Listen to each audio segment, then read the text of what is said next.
Bonjour, ce tutoriel va vous montrer comment analyser un mouvement avec l'atelier scientifique Gelin et bien sûr une webcam. Alors première étape, capture de la vidéo.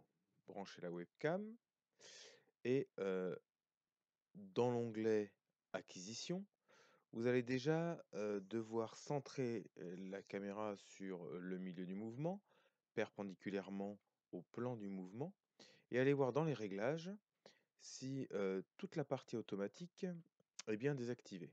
Sinon, en fait, les mises au point rendent la vidéo des fois inutilisable. Pour ce type de vidéo, j'ai besoin d'une vidéo rapide, donc dans les sous-onglets, j'ai été chercher vidéo rapide, et dans mon cas, une durée maximale de 4 secondes me suffira largement.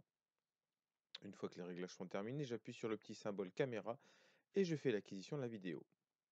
Dans cet exemple, la vidéo a été faite il y a quelques minutes. Je vais donc passer au deuxième onglet pour faire le montage et le découpage de ma vidéo et ne récupérer que la partie qui m'intéresse. Je vais donc chercher la vidéo que je viens d'enregistrer, que j'ai laissée au nom défaut.avi et je vais sélectionner début et fin de la vidéo. Dans mon cas, le début de la vidéo correspond à la première image. Tout va bien. J'utilise le bouton avance image par image pour voir jusqu'où la vidéo m'intéresse. Ici, je suis au bout du plateau. Je sélectionne donc la fin de la vidéo avec le bouton fin. Bien sûr, pour pouvoir traiter cette vidéo, j'enregistre cette partie de vidéo, celle qui m'intéresse, avec le nom que j'ai choisi, dans le dossier que j'ai choisi. Il me demande si je veux compresser cette vidéo, surtout pas. L'analyse est plus facile si on ne compresse pas la vidéo. Troisième partie, je vais maintenant traiter la vidéo. Et pour ce faire, je vais aller sur l'onglet Traitement manuel. Je vais devoir faire deux réglages. D'abord le centre du repère. Bien sûr, pour que le logiciel puisse déterminer la position des points, il lui faut un repère et un centre. Là, j'ai choisi la paillasse. Et également une distance à mesurer. Là, j'ai mesuré la distance d'un carreau de carrelage qui fait sur mon bureau 60 cm, soit 0,60 m.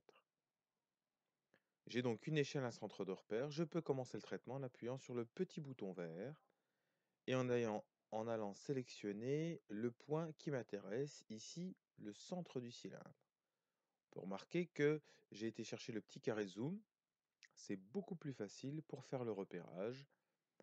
Ici, on voit que je sélectionne les centres des cylindres et que le cylindre, le logiciel va chercher l'image suivante automatiquement dès que j'ai sélectionné un point. On voit défiler les images traitées ainsi que la durée de la vidéo dans la partie gauche du logiciel. Une fois tout traité, j'arrête le traitement avec le bouton rouge. Je peux passer à la quatrième étape, l'analyse de la trajectoire. Si je prends un instantané de la vidéo ou la photo avec les points que j'ai pris, on remarque que tous les points sont alignés sur une droite. Dans mon cas, je peux conclure que le mouvement est linéaire. Je peux passer en cinquièmement à l'analyse de la vitesse. Pour cela, je peux aller analyser les valeurs dans le tableau, puisque dans le tableau sont apparus automatiquement quand j'ai cliqué sur les centres de mon cylindre, les positions X, Y et les temps. Mais je peux aussi regarder le graphique, où l'analyse est un peu plus facile, même si les valeurs sont moins précises, et on remarque que les points sont tous alignés sur une courbe. Pour savoir de quelle courbe il s'agit, je vais utiliser un premier outil qui s'appelle modélisation. On va me proposer pour la position en X du centre du cylindre plusieurs modèles. Je vais commencer avec le premier, le plus simple, une droite. Je vais cocher les deux petites cases des paramètres et cliquer sur modéliser pour que le logiciel cherche la droite la plus appropriée. Là, je vois que c'est pas très approprié. Je vais chercher donc le deuxième modèle parabole. Et pareil, sélectionner les trois paramètres. Et là, je remarque que mon modèle de parabole correspond exactement à tous les points que j'ai choisis. C'est ce modèle-là que je vais utiliser pour la suite. On voit X, position X, Y et XM, le modèle de mes positions X. J'utilise un deuxième outil qui est au-dessus dans la barre et je vais chercher la dérivée puisque même si on ne sait pas ce que c'est que la dérivée, il faut savoir que la dérivée de la position, c'est la vitesse. Je choisis évidemment la position modèle, mon modèle mathématique qui sera beaucoup plus facile à interpréter. Et là, je vois apparaître la droite de la vitesse. On voit que la vitesse augmente régulièrement. Il s'agit donc d'un mouvement uniformément accéléré.